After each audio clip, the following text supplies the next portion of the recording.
Hey everyone, it's Kelly from Silly Moon Quilting Co. Thank you for joining me for another YouTube video on how to use our rulers. Today we're going to be using our Beanie 8-4 ruler to create some really cool circles, overall design on a quilt, and I'm going to show you how to transition from one or the other.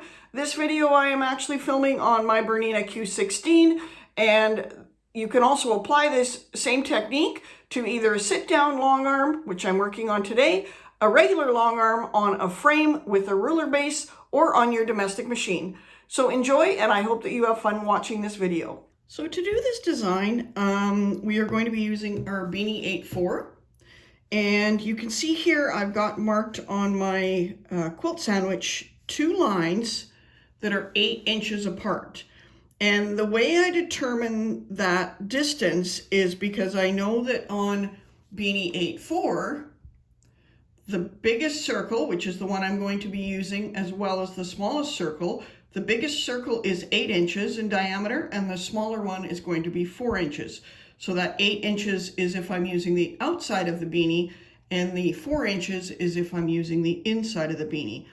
So I want to create, I'm creating an overall design here, so I want to create an 8-inch circle here, and an 8-inch circle here, and I want those two to touch. So if I have these 2 lines 8 inches apart, I should be able to make so that those 2 lines touch. So that's how we've got this set up. I have my ends marked here 24 inches apart, just because I plan to do 3 sections, so 3 sets of this design, and then I'm going to bring it back up to this side and double it on that side. So that's going to show you how to transition from one of these circle sets to the next one. Okay, so let's get started on that. So to start with, on our Beanie 8-4, we need to make sure we continually reference the line that's going through the hole here on the bottom of the half circle. That's going to be our main reference line when we're doing circles anytime with the beanies. So we'll see here that we've got Beanie 8-4, and what that number means on there is the outside circle, if I complete a full circle, will be an 8-inch. The inside will be a 4-inch circle if I complete the circle. So I've got my lines marked on here, as I indicated earlier, on my quilt sandwich. I've got my needle in the down position. I've locked my stitches. I'm using the Beanie 72S ruler foot, so the one that has the little slit in there so I can pull my thread through if I need to. And I'm working on my Q16 today with my lift table. So I've got the line that goes through the holes on this ruler are what I am going to line up on this seam here.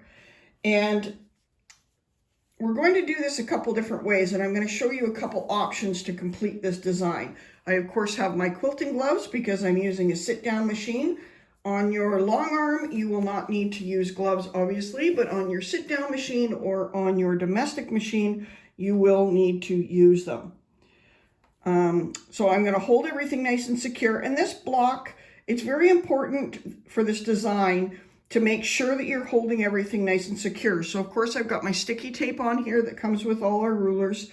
That's going to help me make this block look nice and consistent. But keep in mind when you're working on this design, if you're using a thread that blends, and this is probably one of those designs you're going to do that with, it's going to, if you make a couple little mistakes or move the ruler slightly, it's not going to be such a big deal because you're creating overall texture, and your thread, if it blends in, will still create that beautiful texture. Okay, so I'm going to hold on to my ruler, and I'm going to start stitching around the outside. I'm going to move my fingers as I need to so that I don't run over them. Keeping that ruler nice and secure and flat. And it's okay to move things as you need to. When you're shifting your hands using your ruler, when you're shifting your hands, make sure that you're moving one at a time. Try not to move both at the same time, because you should, if you always have one on the ruler, there's less likely for it to be able to shift and move around. So I've reached there, which has created my half circle for my ruler. I'm going to hold on to my beanie and go all the way around the end of it, and I'm going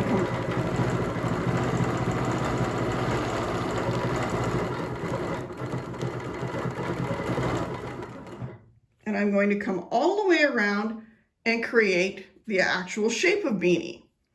So this is how that's going to look. Now, to do the next part of the design, I'm going to take my ruler and I'm going to rotate it. And I'm using that center line again through the holes on my main seam, making sure I'm lined up nice and well and my ruler is touching my ruler foot. And now I'm going to hold that and go the other way. Stopping where you need to readjust your hands and double check that you're lined up.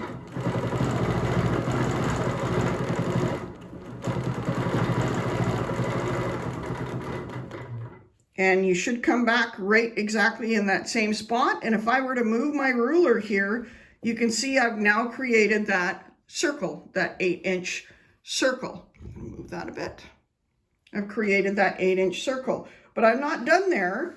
I want to carry on and do the same duplicate design as I did here. So I'm going to hold on, put my ruler back. It's easier for you if you don't move your ruler. There's less chance that things won't go out of alignment.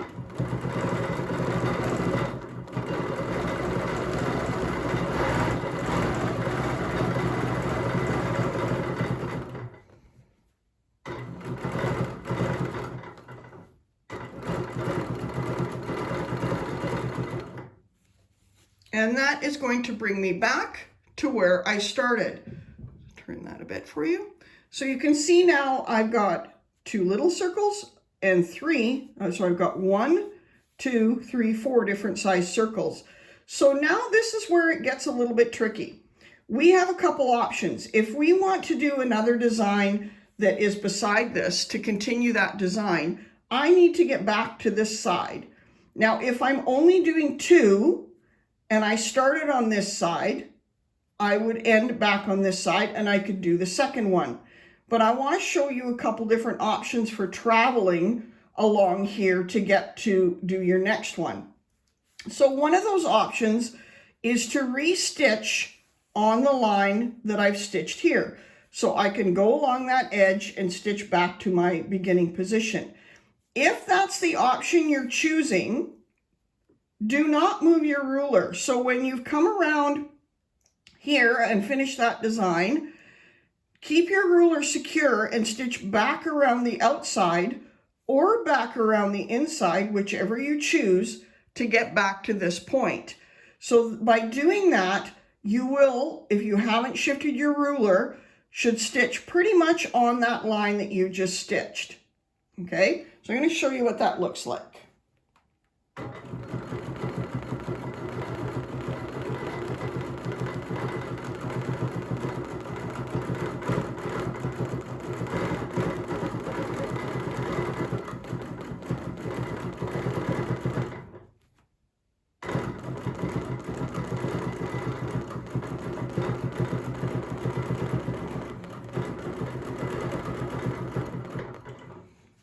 So because I shifted my ruler, I've got a couple little spots that I'm off there. I'm not concerned about that because if this was thread and I was doing an overall design, it would not be obvious that that's what I've done there. Also, if you've held your ruler nice and flat and haven't moved it, you should not have that issue. So I'm going to go ahead and do another one here, a duplicate one. I'm going to duplicate this design again, and then I'm going to show you a different way to travel.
So it's really important to make sure you're holding everything nice and secure as you're going along so you don't you end up crossing in the right spots.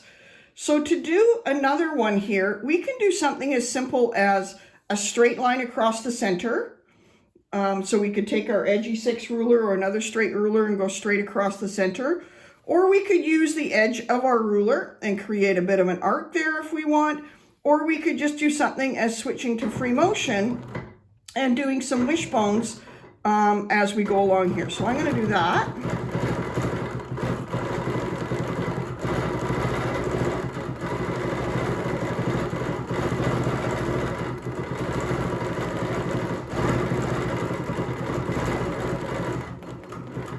So I've done some wishbones there, and then I'm going to carry on along here.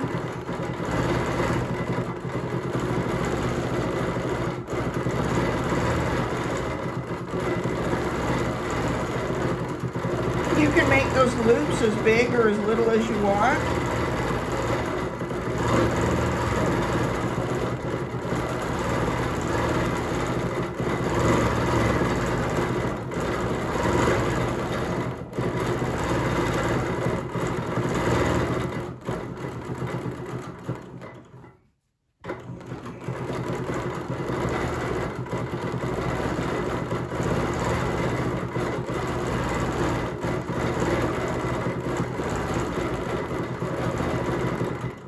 Stitch back up to my start point. So I've done some simple wishbones to travel there. You can make yours a little bit neater than that, but you understand the idea or the concept of how I'm doing that. So then I'm going to again do my next set of circles, because what I want to do is I want to get to the end here so I can show you how to transition going up. So I'm going to start on this side here. And take your time.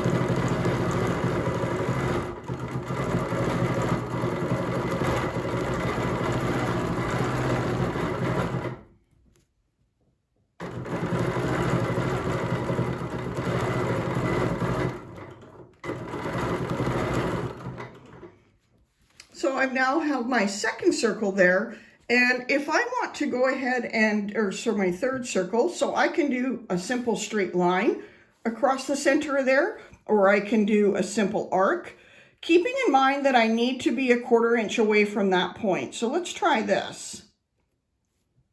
And do a little arc to the center there, and then I'm going to come back down and do a bigger arc here, keeping that 1/4 inch away from there. And if I have my dude, of course that will tell me where I need to be.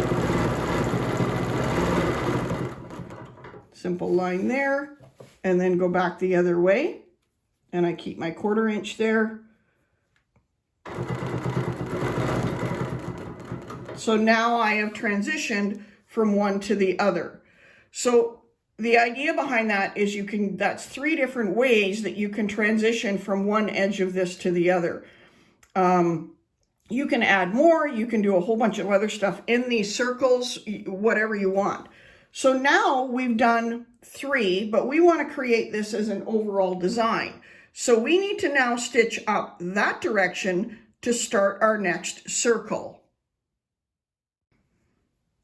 So for this one, I'm actually using edgy 10. It's a nice long ruler, gives me lots of room. I know that it's going to span that 8 inches. So I'm going to line up one of these lines on the seam the line I've drawn. And then I'm just going to note, and then I know that I'm nice and square, and I'm going to stitch straight up.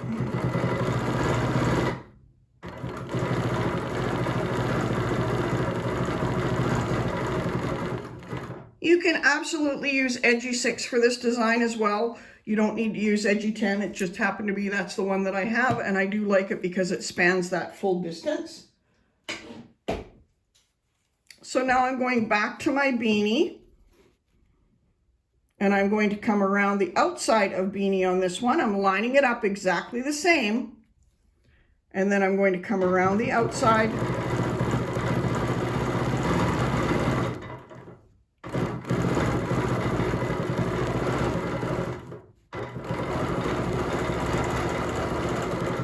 I'm going to stop there, come back around.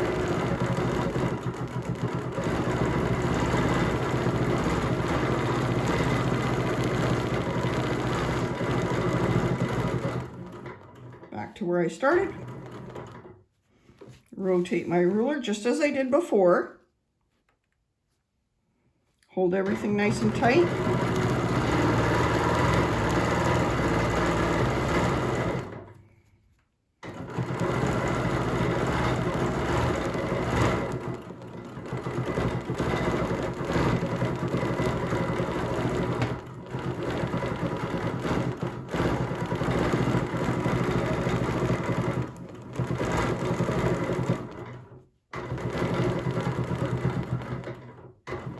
And I'm back to my start. So you can see there, we're now starting to create that overall design of the two side by side. Now, you'll see that these don't quite touch in the middle. That can happen for a couple different reasons. It can mean that these lines, when I drew them, were off a little tiny bit, or that my fabric shifted. But because this is an overall design, I'm totally fine with that. The other way to make this so that you are 100% certain that these lines touch is, I'll show you that in 1 second here.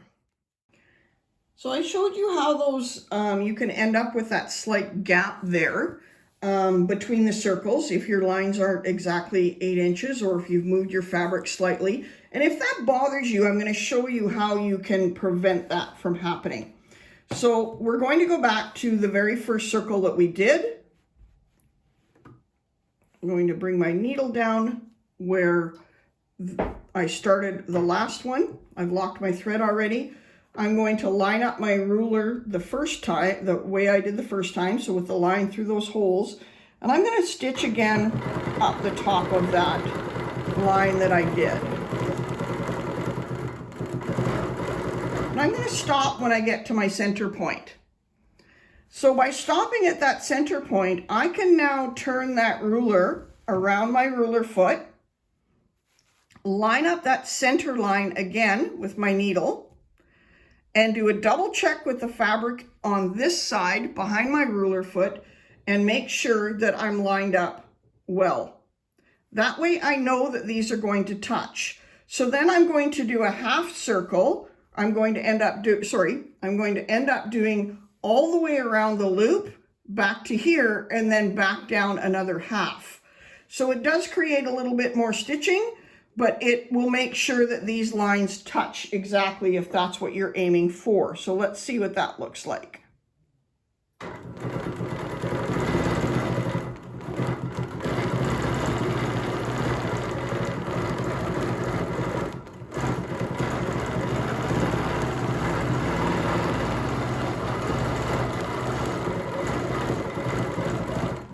Stop there just to move my hands a little bit.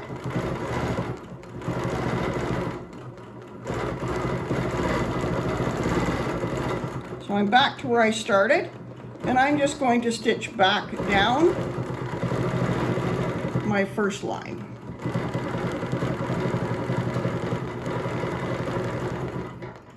So you can see there I'm back where I started, and then I can go ahead and rotate my ruler and do the other half of my circle there.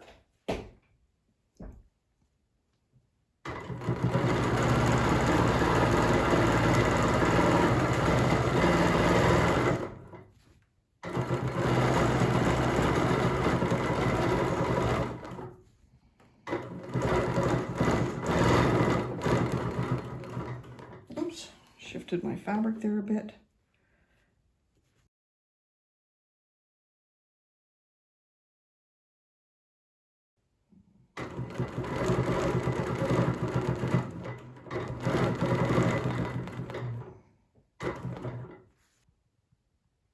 So you can see how this can very quickly become a really cool overall design.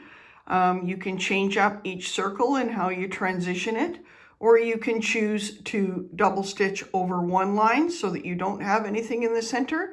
But go ahead and play with that and have lots of fun and figure out different ways to make that fill or that transition. But this is a great overall design for a quilt using only our Beanie 8-4 ruler. I hope you enjoyed. Please remember to like and subscribe and hit that notification button so that you always know when we're coming out with a new video. Thanks so much. Have an amazing day.